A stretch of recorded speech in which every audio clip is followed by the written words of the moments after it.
hopefully this goes well. I mean, internet connection wise, like live now,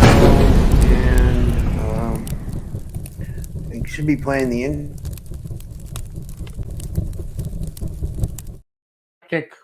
Logo. Thanks. Thank you. Hey guys, welcome back to another episode of the Typical Skeptic Podcast.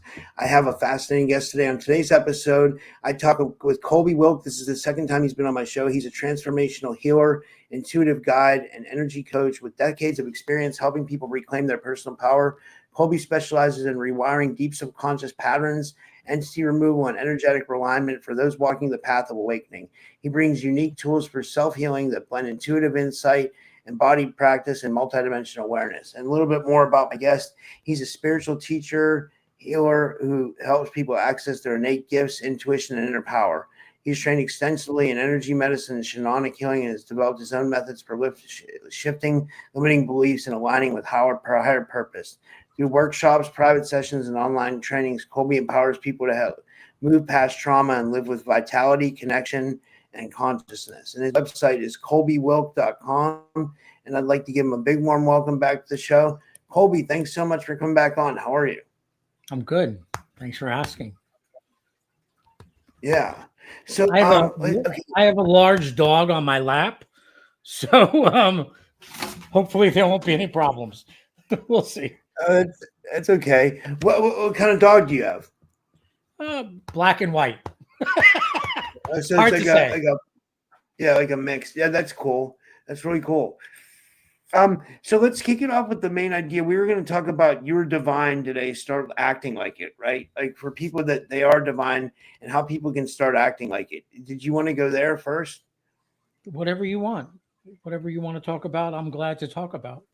Well, wait. Let's do that. Before that, why don't you tell the people about yourself? Because my first YouTube channel got removed, and I think our interview got taken down. So, it might be good to refresh the people on, I think that show's still on audio and it's still on Rumble and other websites, but like it's not on YouTube anymore. So give the people an idea about, I know I just talked a little bit about you, but tell the people about yourself and how you got involved in this kind of work and like what got it, about maybe a little bit about your spiritual awakening or whatever.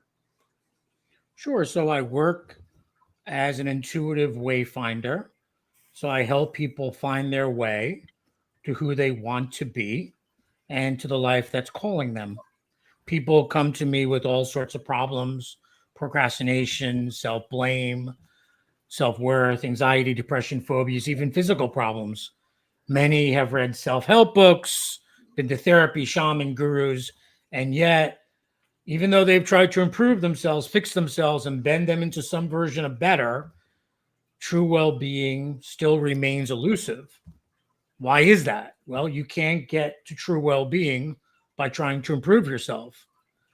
True well-being requires something deeper. True well-being requires you to go in and fall in love with yourself. What I do is I use my intuition to spot what's been in someone's way that's in their blind spot, causing them suffering, causing them pain, by helping them be with it, by spotting it, and helping the client be with it, and the truth that they've been avoiding, they become more well, and they're able to hear the song of their soul. And once you are able to really be in concert with your soul, you know what you're here for. And that makes life a lot simpler if you know what you're trying to accomplish on a soul level. So I am all about well-being that comes from finding yourself. Yeah, and a lot of people are lost now today in today's world, So it's good to have people like you around, honestly, because people seem to be these seem to be in one of the worst times. We're in one of the best times of humanity, but we're also in one of the worst times, Yeah, I don't, whether we're in the best or the worst, you're here, and if you are challenged, you're challenged. So when people say that, it's almost like giving them a pass. Like, this is a really hard time. It's always a really hard time. Oh, it's a really great time. Oh, it's always a really great time. The question is, what are you wrestling with and why? A bigger question is, what do you want and why? Like, I meet with people every day who want things and they don't exactly know why they want them. And if a lot of times they want them because their ego is making them want them, which is taking them further and further away from satisfaction. Yeah, I agree. So when you say we are divine, start acting like it, what do you mean by that? Like, well, if we are divine, if we're a drop and the divine is the ocean, we have everything that the ocean is. We just need to become aware of it and stop looking outside of ourselves for answers. Most of us go to people for their answers. Like, most people can only tell you what they've done to help themselves. And then you try to apply the knowledge to yourself. The problem with that is everyone is on their own path.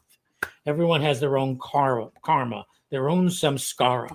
So what worked for them, that's why it's not working for you. It's not your path. So what I'm able to do is spot your path and help you to sense it as well. Like, for instance, polyamory may not be for you. It may be a perfect path for Helga.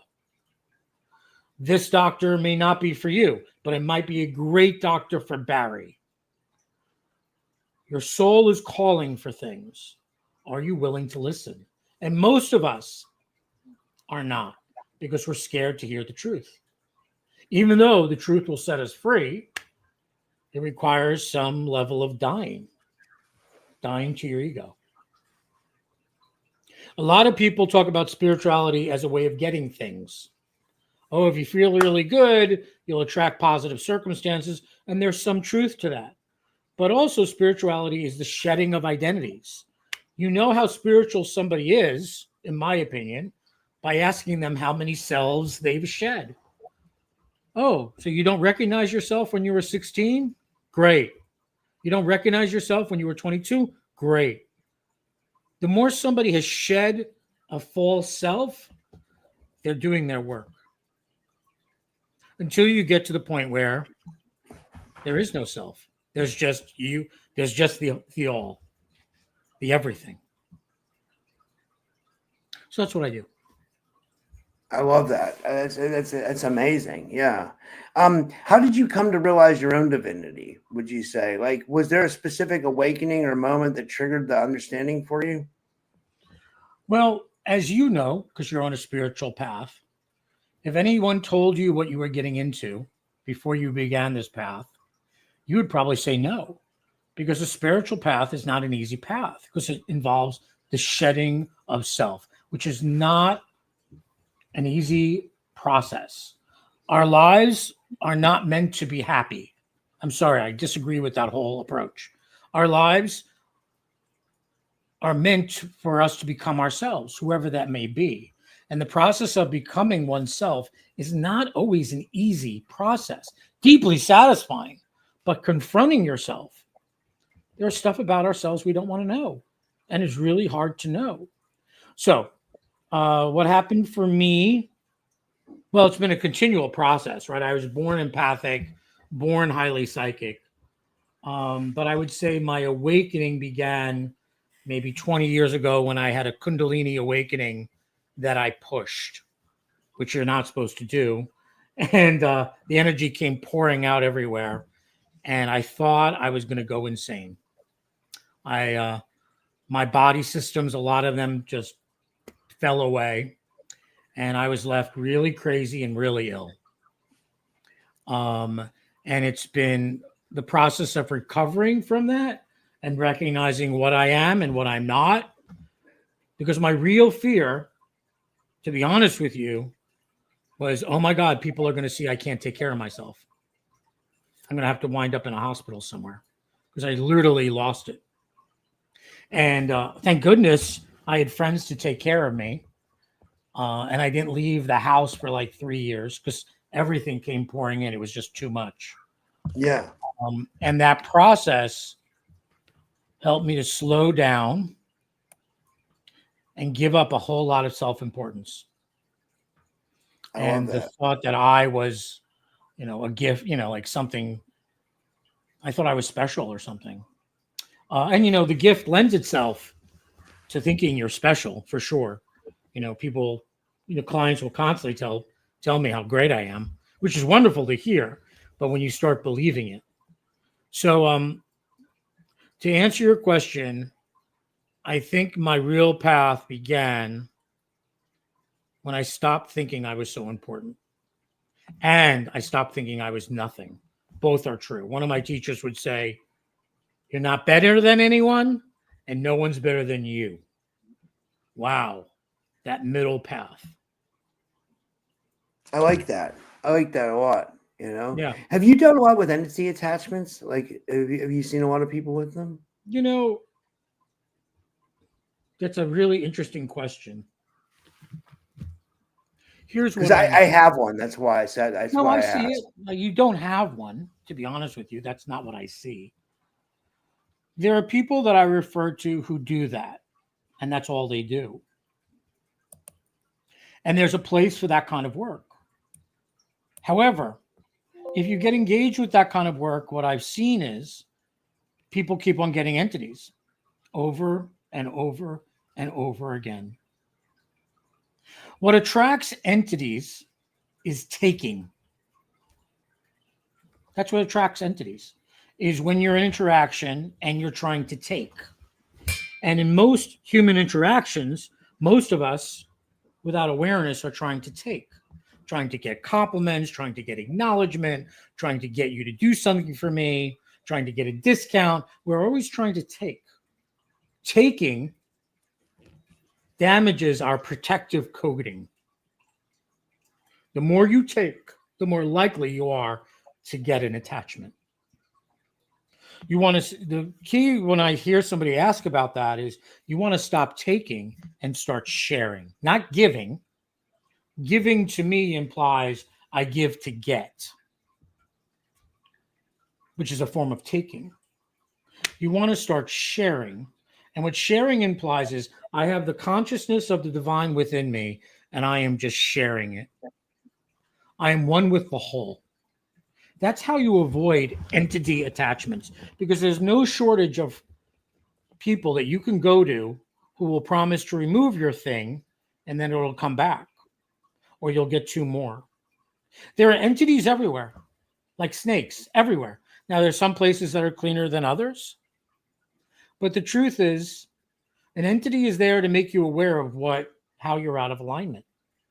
If you just snatch it away, you're missing out on how there's a quote hole in your field.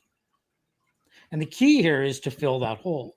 And the way you do that is recognizing that you are divine and to stop taking and to start sharing. Yeah. What if you already do both? What if you, because I do both. Oh, no. You can't. If you are sharing pretty regularly, 80, 90% of the time, you are going to get protection. Now, one. Two, if you're asking me my advice, which I think you are, I would stop dabbling in stuff where entities hang out. Paranoia, conspiracy theories, all that stuff is fraught with a whole lot of entities because people approach those areas with a whole lot of concern and paranoia. And entities love that stuff. They feed off of it. So that's one advice. Two, I would get something over you like a being, an Abraham, a Moses, a Jesus, a Mahatma, somebody who's going to oversee your field. And I would start praying to them and offering them, making offerings. So you have somebody on the other side who's very powerful, who's watching over you. I would also make peace with your ancestors because your ancestors carry a whole lot of power. What else would I do? I would look at how I'm engaging in addictive behavior because that's also where entities hang out. Alcohol, TV, marijuana, whatever. Yeah. Shopping, gambling, all those things. You can't participate in those things. There's no free lunch. There's no free lunch. I love that. So There's no free lunch. right, if you have an it's true, I see it. It's not it's there, it's a thing, and you make friends with it. That's one school of thought is what are you here for? What are you here to teach me? And if you want to stop giving yourself away, you stop giving yourself away. You stop pushing yourself into relationships that are not yours, that are not meant for you. You stop seeking validation. That's how you stop this stuff. There are entities know the ethereal plane better than we could ever know them. So, but we know this plane better than they do. And so you start acting in accordance to alignment in this plane. You start cleaning up your behavior. You know where you're out of alignment. You know why I know that? Because we all know where we're out of alignment. Yeah, right. We all know. We just don't want to change it. And these entities are here, in my opinion, to show us, look, you keep going, it's going to get worse. It'll get worse. It'll get really painful. And then the one thing that changes behavior is pain. It's just a question of how much pain do you need to endure to change your behavior. That's why I like you, Colby, because you're like really direct and to the point with stuff. You know, you don't sugarcoat anything, you know? No, well, I try to be honest, but with compassion. And sometimes I succeed and sometimes I don't. So my request of you, my friend, is because the last time we spoke, you had this problem. You have this problem now. It's time to start doing something about it. It's time to wait. Did I have this problem yes, back you then? did. Mm-hmm. How long ago was that? Whatever it was, a year ago. I told you pretty much the same thing I'm telling you now. You engage in things you shouldn't be engaged. You engage with things that are potentially hazardous, and you can certainly do it. We have free will in this. We have free will. You can certainly do it, but there's a consequence to engaging in it. Yeah. Look, I don't go to bakeries. I don't go to bakeries. I don't, because if I do, I will eat everything. I can't be trusted in a bakery. I can't. Just like an alcoholic can't be trusted in a bar. And they know not to go to bars because it's too tempting. Okay, great.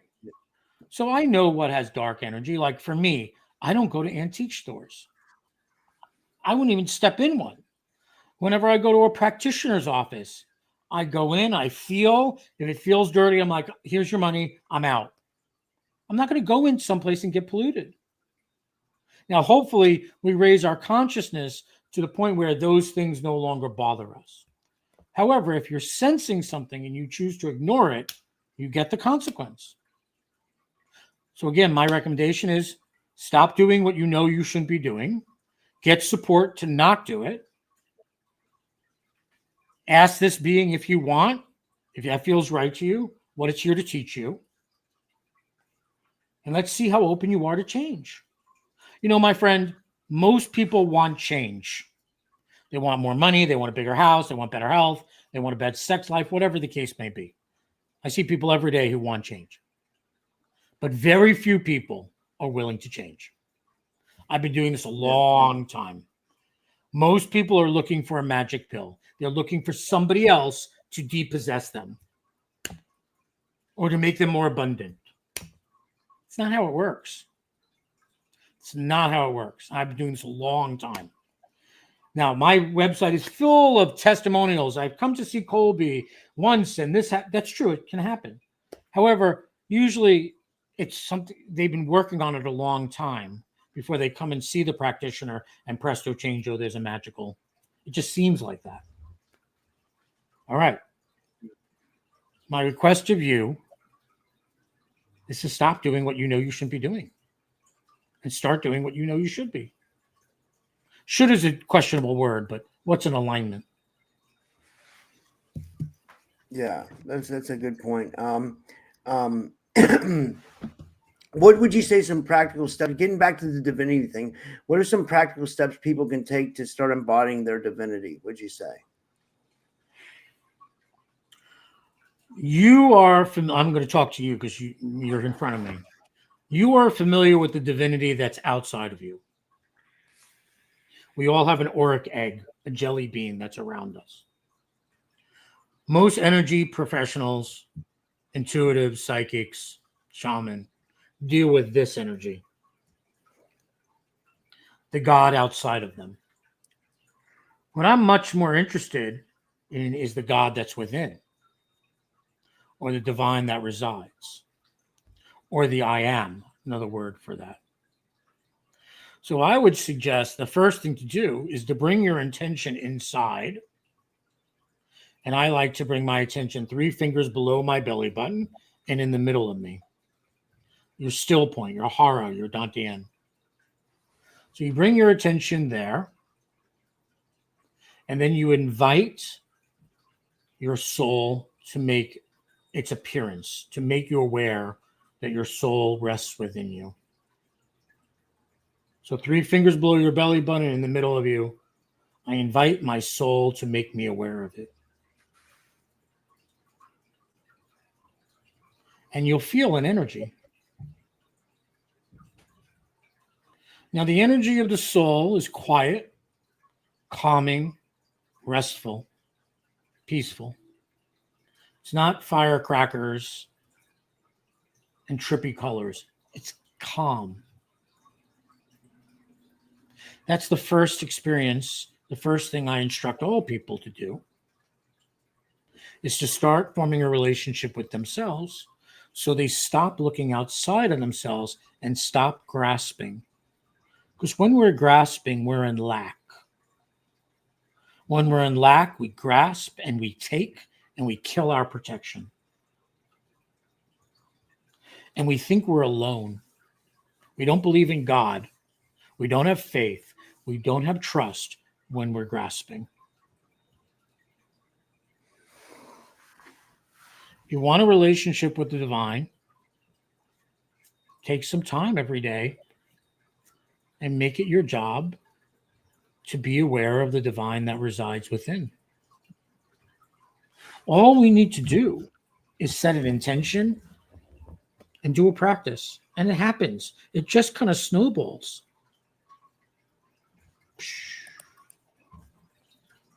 Now, the spiritual path is not for everyone. Like I said, I would have avoided this if I could, because it's not an easy path. But I can't imagine not doing this. Yeah. Did I answer your question? Yeah, that is. Yeah, that's great. What I was going to ask you about was the subconscious mind. Like, what role does the subconscious mind play in keeping us trapped in the illusion that we're less than divine, would you say? There's the super consciousness, the unconscious, the subconscious, blah, blah, blah, blah, however you want to define that. People love to talk about what's in their subconscious. Do you want to know why? Because they don't have to take accountability. That's why. They don't have to own themselves if something's manipulating them from within. Oh, I don't know why I did that. Must have been my subconscious.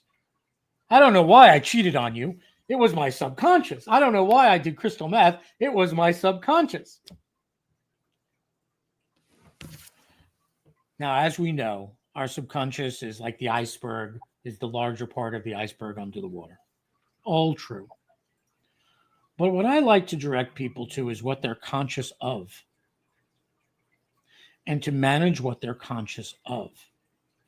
What you need to be aware of, which is subconscious or unconscious, will come up as you get more quiet. Like I realized the other day, I believe that I have a purpose from God, that I have a purpose. Yet my faith in God is not as strong as my sense of purpose, which is really interesting. I've been given a job by a God that I don't exactly trust. That's interesting. And that gives me, with that awareness, gives me direction where to work. Oh, how do I have more faith in this God? How do I do that? And so now I sit more and more with that intention. So, to answer your question, as things become into your consciousness, awareness is always the first step. Restraint is the second. People don't like that. You become you have an awareness. Now you got to stop doing what you know you shouldn't be doing.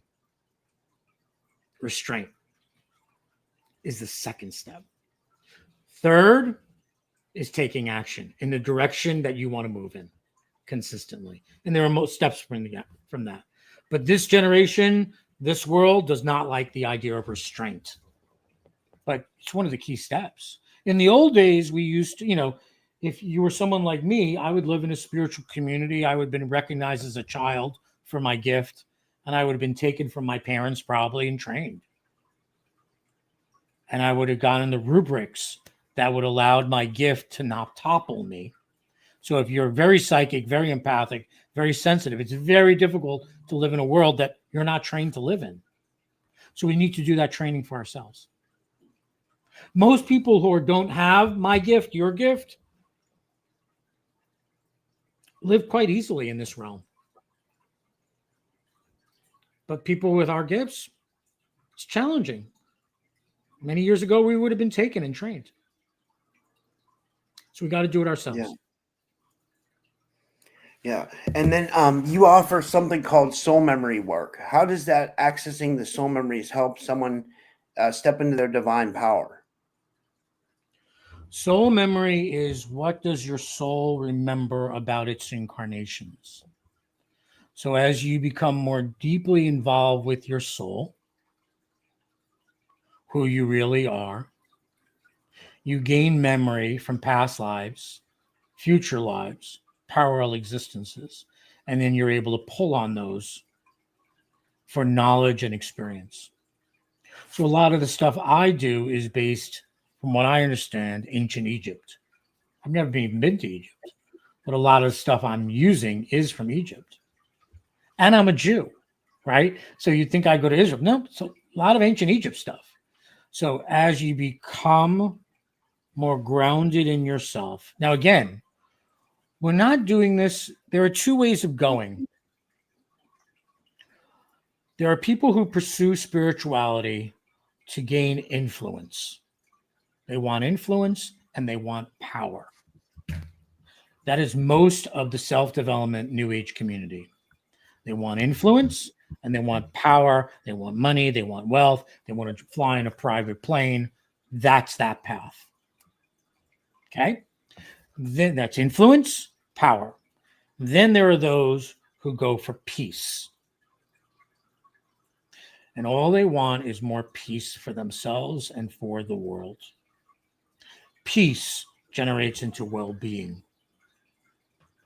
Well-being generates into power. But it's anchored. The power is anchored. This path, this latter path, doesn't topple you over. Path. Influence, then power, you eventually will have to pay the price because your power was not earned. It wasn't earned by real knowing, by real depth. It was a materialistic endeavor. It was led by your ego. Ego, spirit. The problem with the marketing spirituality, which I am doing myself right now, right? I'm letting people know about me. They can come see me for sessions or classes.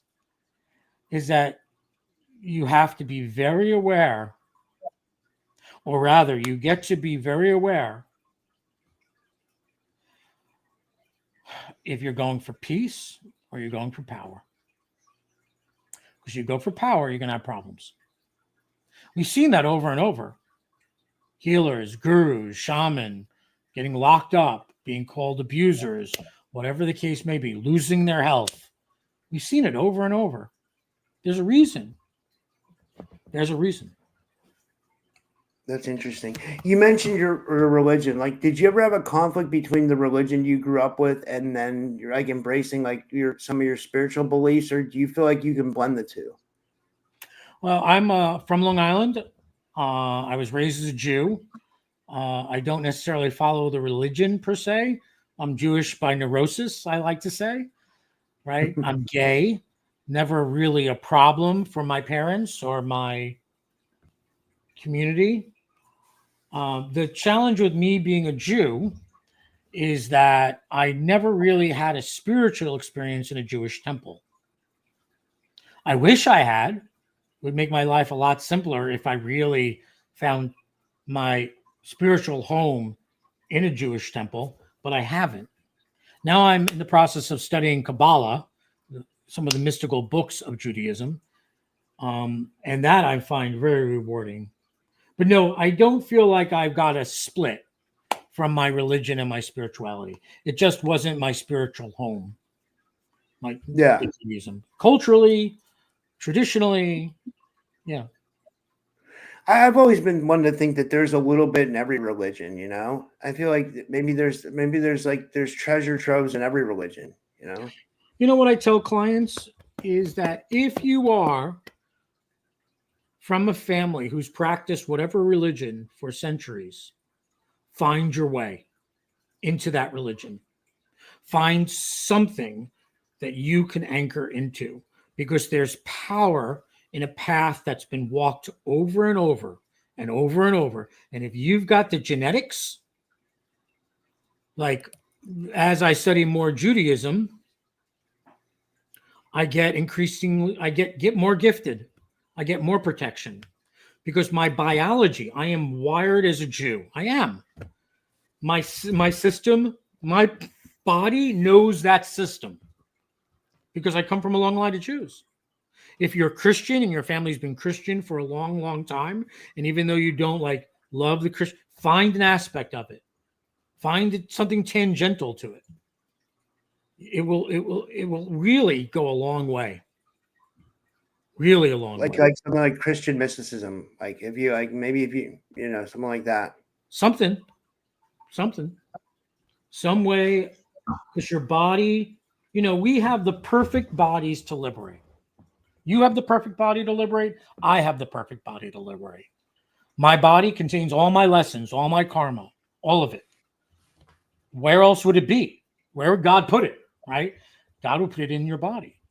And your body is wired from epigenetically from my family's been Jewish as long as we know, right? So you've got a Jewish body with all my lessons.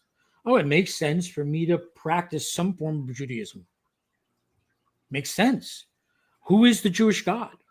Right? What do they say about this? What do they say about that? As opposed to divorcing myself from it and finding a religion that I have no relationship with.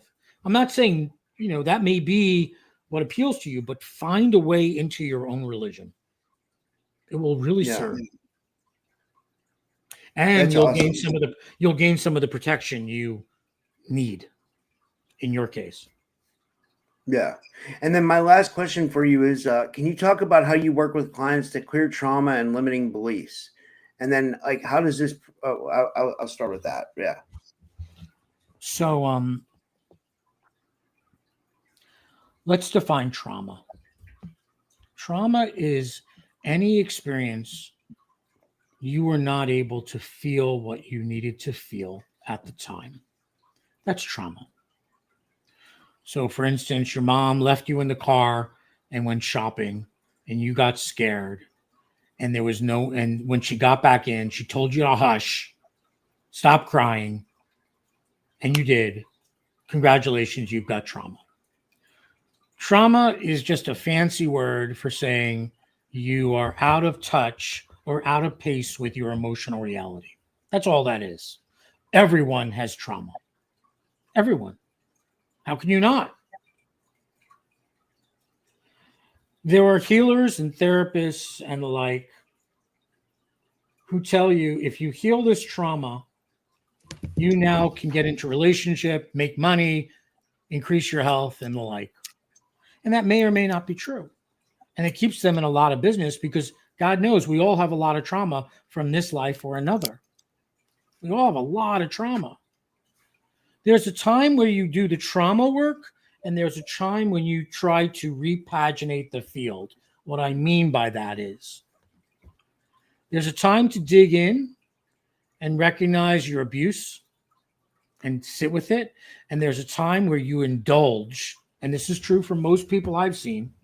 They indulge in their story and their trauma, and they keep it alive. They keep talking about their father, their mother, their sister, their brother. And they keep using it as an excuse why they can't move forward, why they can't take care of themselves, why they're so resentful. And that's when it's time to re-alter your attention and do an energetic practice that brings you into well-being. You got to work on the practices that will bring you into well-being regardless of who you're in front of. Digging out the trauma is another set of work. And the third is recognizing when your ego is in play. Recognizing when you're no longer in control and your ego, that which says you're special and you're different. That's the third arm of the work. If you don't do the ego work, you can't get out of your present condition because most people can't see their own ego at play. Your ego's in play with this demonic entity you have going on because you're very committed that you have a demonic entity, and that commitment congeals it. Lots of us like to believe that there's something wrong all the time because we're afraid to be so happy. We don't know it, but we're afraid because it betrays our ancestors. Our ancestors had to claw and fight and starve to survive so that we would have life. And to be happy, who are we to be happy? Who are we? And so we hold on to things because we're afraid of being happy. And being happy would make us not alert, so then a rhino or whatever could attack us. So recognizing your ego when it's at play, doing energetic practices to re-solidify your attention, and third, to dig out the trauma. But the work is not only digging out the trauma. That's not just the work. I know so many people who get trapped in that, who get, oh, I have this trauma, I have that trauma, I have this trauma. And generally, people who don't know better think that healing is a straight line. Oh, I dealt with my childhood abuse with my father. Okay, done. I dealt with my childhood abuse with my mother. Okay, done. I dealt with not getting accepted into college. Okay, done. Okay, I dealt with that fair knowledge. No, that's not how it works. Healing is not a straight line, my friends. We like to think that because we want a sense of accomplishment. That's not how it works. It works like this. It's serpentine. We always have the same issues through our whole life. We hopefully move up on how we view it. We view it from a different perspective, meaning that I deal with my abuse from my mother or my father. I dealt with the trauma, let's say, and it made me really unhappy for months or weeks. And then I recovered. And then a year later, I circle back around. Usually it's in yearly cycles. And oh, it's not as bad as it was. Oh, 2 years later. Oh, look, I could see some truths that were hidden from me before. Oh, wow. Wow. Wow. And up you go until you could see it for what it is. Just an instance. That's it. I was recently thinking about my father, actually. My father and I had not the greatest relationship. On his deathbed, he said to me, Colby, you're quirky, but you're okay. That's as far as he can get. Couldn't get to I love you. He couldn't get there. He couldn't get to I accept you, but he could get to you're quirky, which to him, I am quirky. I am weird. I'm weird to most people. But you're okay, meaning I accept you. Years ago, I had a dog, and I didn't get the dog. I couldn't get it. I couldn't get the dog. And it occurred to me, wow, it must have been really difficult for my father to have a child he didn't get. It never even occurred to me. It occurred to me how I didn't get the greatest father who saw me, but it never occurred to me the pain he must have been in to have a son who didn't get him and yet support him. Wow. Talk about growth, right? So I'm circling around the same issues, but I'm seeing it from a very different perspective. That's healing. It's not a straight line. We're not pieces of wood. We are fluid. We have streams of consciousness flowing through us. We are constantly moving in a dance. And the more limber we can be, because we are less with less ego, because we have less trauma, because we do energetic practices to bring us into well-being, the more we could flow with what comes to us. That's really well said. Well, thank you. This was amazing. And you got really good feedback from the audience, by the way. Everybody that watched this said they really enjoyed it, and they said you're a great guest. So good.